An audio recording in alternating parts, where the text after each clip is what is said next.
NRS news.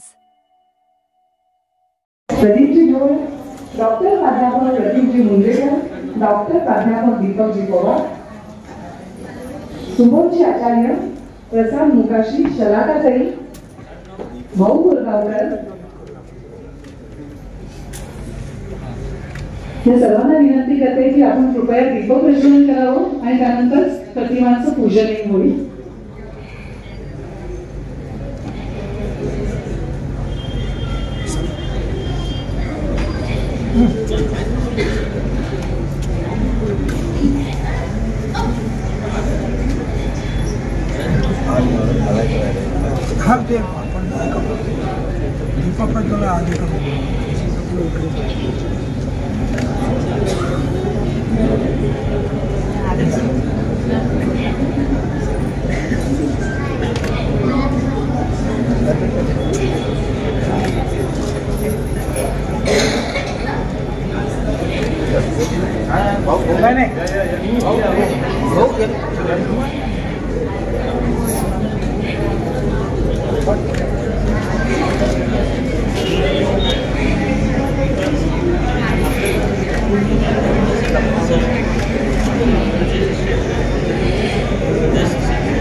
शाल सन्मान चिन्ह भेटवस्तू देऊन स्वागत करण्यात येत आहे।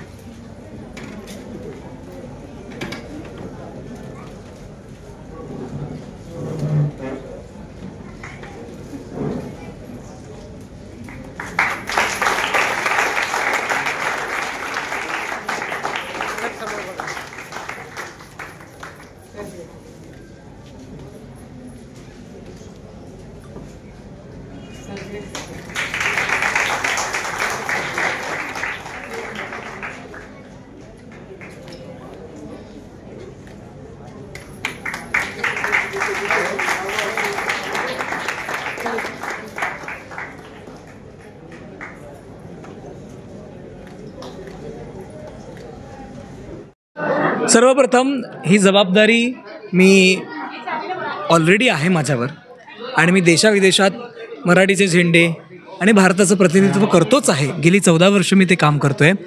आता भाऊंनी जबाबदारी दिलेली आहे त्या दृष्टिकोनातून आपण पावलं उचलू आणि माझं मातृभाषेत शिक्षण झालेलं आहे आणि मातृभाषेचं महत्त्व काय आहे हे मला माहिती आहे आणि त्या दृष्टिकोनातून माझ्या भाषणामध्ये माझे विचार मांडले आणि ते सगळे विचारांवर मी अजूनही ठाम आहे आणि झेंडा मराठीच्या सर्व इनिशिएटिव्समध्ये माझ्या एक्सपर्टीज एक्सलन्स या आता त्यांच्यासोबत असणारच आणि मराठी भाषेचं प्रभुत्व, मराठी भाषेचं सामर्थ्य आणि मराठी भाषेचं भाषेपण हे जगलं पाहिजे, राहिलं पाहिजे आणि त्याच्या संवर्धनासाठी आम्ही सर्व आता यापुढे अजून जोमाने प्रयत्न करणार आहोत। धन्यवाद।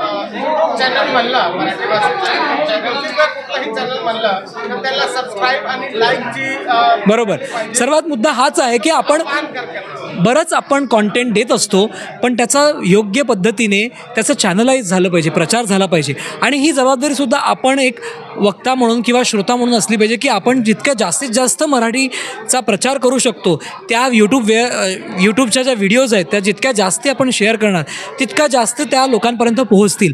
तर माझं चॅनललासुद्धा आणि सर्व श्रोत्यांना, सर्व विद्यार्थ्यांना, एज्युकेटर्सना हेच आव्हान आहे की मराठी भाषेमधून जे काही कॉन्टेंट वेगवेगळ्या पद्धतीची लोक जी प्रोड्यूस करत आहेत त्याचा प्रचार हा आपण करणं ही आपलीसुद्धा नैतिक जबाबदारी आहे आणि तो सर्वांनी करावा अशी मी अपेक्षा करतो. खरं आजच्या वर्धापन दिनानिमित्त मराठी भाषेवरती अनेकांनी आपापली मतं इथे व्यक्त केली. अलीकडच्या काळामध्ये मराठी भाषा आणि वाद जो काही सुरू आहे या बाबतीत प्रत्येकाच्या वेगवेगळ्या भावना इथे व्यक्त केल्या गेल्या.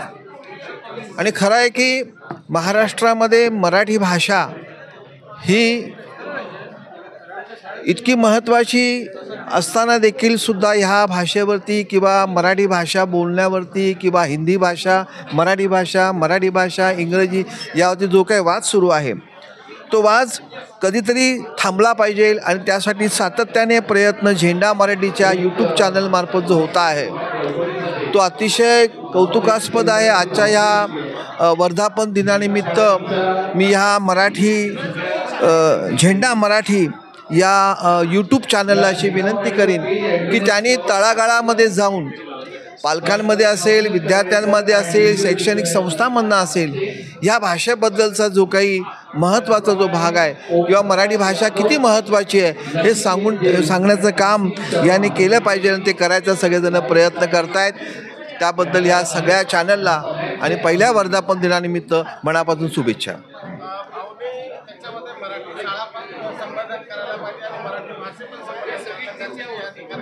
मराठी भाषा जगली तर मराठी शाळा देखील जगतील. आणि म्हणून निवळ हे शासनाचंच एकट्याचं काम नाही, तर सगळ्यांनी मिळून मराठी भाषा जगवणं, त्याचं संवर्धन करणं आणि शाळेमध्ये मराठीचा जास्तीत जास्त प्रसार करायची गरज आहे. आणि हे करायचं काम हे यूट्यूबच्या चॅनलमधनं होत आहे. त्या सगळ्या मंडळींना मनापासून शुभेच्छा.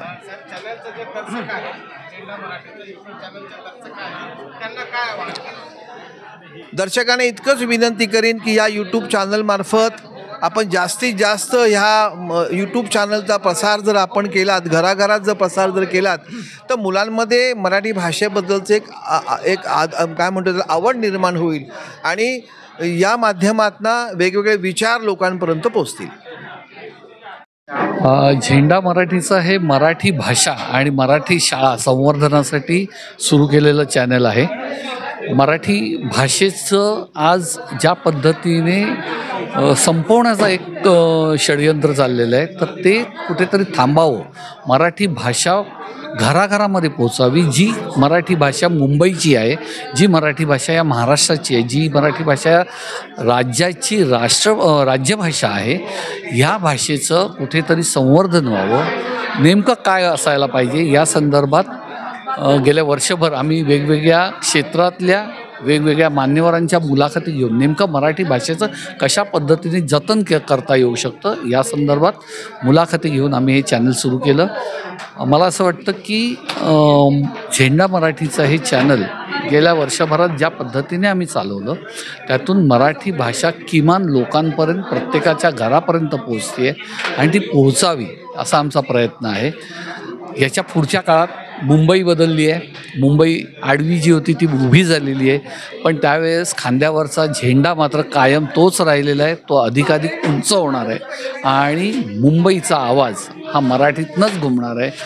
मराठीतनंच सर्व संभाषण एकमेकांचा असलेला संवाद हा कायम राहावा यासाठी मुंबईचा झेंडा मराठीचा आम्ही प्रयत्न करतो की हा झेंडा कायम राहील.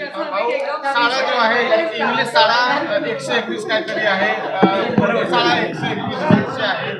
मराठी शाळेची संख्या खूप कमी झालेली आहे आणि शिक्षण जो आहे बिझनेस झाला आहे, मोठा बिझनेस झाला आहे. त्याबद्दल गेल्या काही दिवसांमध्ये मराठी शाळांची संख्या कमी होऊ लागलेली आहे, मराठी शाळांमधले विद्यार्थ्यांची संख्या कमी होऊ लागलेली आहे. पण ह्याचं कारण नेमकं काय आहे हे प्रत्येकाने जाणून घेतलं पाहिजे. गेल्या काही दिवसांमध्ये, गेल्या काही महिन्यांमध्ये, गेल्या काही वर्षांमध्ये मराठी शाळा ह्या चांगल्या पद्धतीने टिकाव्यात, त्याच्यावरती इतर कोणत्याही प्रकारचं राजकीय सामाजिक अतिक्रमण होऊ नये यासाठी प्रयत्न व्हावा आणि लोकांना ह्याची जाणीव व्हावी याचाच प्रयत्न आम्ही झेंडा मराठीच्या या माध्यमातून करणार आहोत. मराठी प्रेक्षकांना मी हेच आवाहन करेन की मराठी बोला, मराठी ऐका, मराठीला जीव लावा, मराठीवरती विश्वास ठेवा. मराठीचे प्रसारक म्हणून तुम्हाला जे जे करता येईल ते तुम्ही करा. आणि म्हणूनच ह्या चॅनलचं महत्त्व आहे, कारण मराठी माध्यमात शिकून, मराठी भाषेत शिकून, मराठी समाजातल्या ज्या ज्या लोकांनी एक विशिष्ट उंची गाठलेली आहे त्या लोकांच्या भरपूर मुलाखती, त्या लोकांचे विचार ह्या चॅनलद्वारे ऐकायला मिळतात. त्याच्यामुळे जर तुम्ही ते जर केलं तर तुम्हाला ह्या मराठीचं संवर्धन करण्यासाठी स्फूर्ती मिळेल आणि ते कशा पद्धतीने करायचं ह्याची बरेच वेळेला कसं करायचं हे माहिती नसतं, ते सुद्धा तुम्हाला कळेल. फलक पाहायचो, शिवाजी मंदिर वगैरे असं गेलो की सगळ्या चांगल्या चांगल्या कलावंतांची नावं दिल्यानंतर मग शेवटी प्रमुख कलाकाराचं नाव येतं आणि नाही ना, लेखीचा सत्कार करायचा नसतो.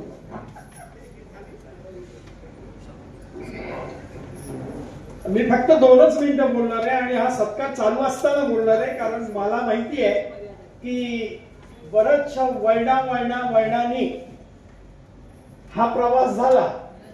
पण मात्र मी रेल्वेत होतो, त्यामुळे रूळ समांतर असतात, ते कधी एकत्र येत नाहीत, कुठेतरी फाट्यावर एकत्र येतात. तो सुद्धा फाटा बदलताना सुद्धा याला खूप अगदी कुठल्या जंक्शननी कुठे जायचं ते ठरवायला मी फक्त आभारासाठी उभा आहे.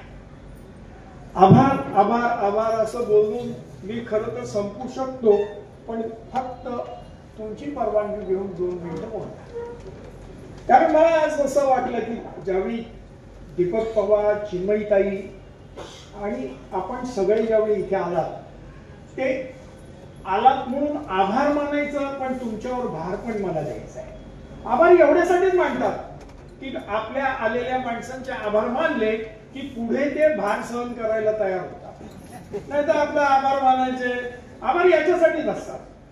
आज तुमचे सगळ्यांचे एवढ्यासाठी आभार आहेत पाहुणे म्हणून, पण हा भार असा आहे की मी खास करून आमच्या प्रतीक मुणगेकरांना भार देणार आहे की खरं तर कुठल्याही गोष्टीला प्रचारक चांगला लागतो, त्याला खोटं बोलता आलं पाहिजे, त्याला अगदी याच्यात नाही बोललं तरी चालतं, पण खोटं बोलता आलं पाहिजे.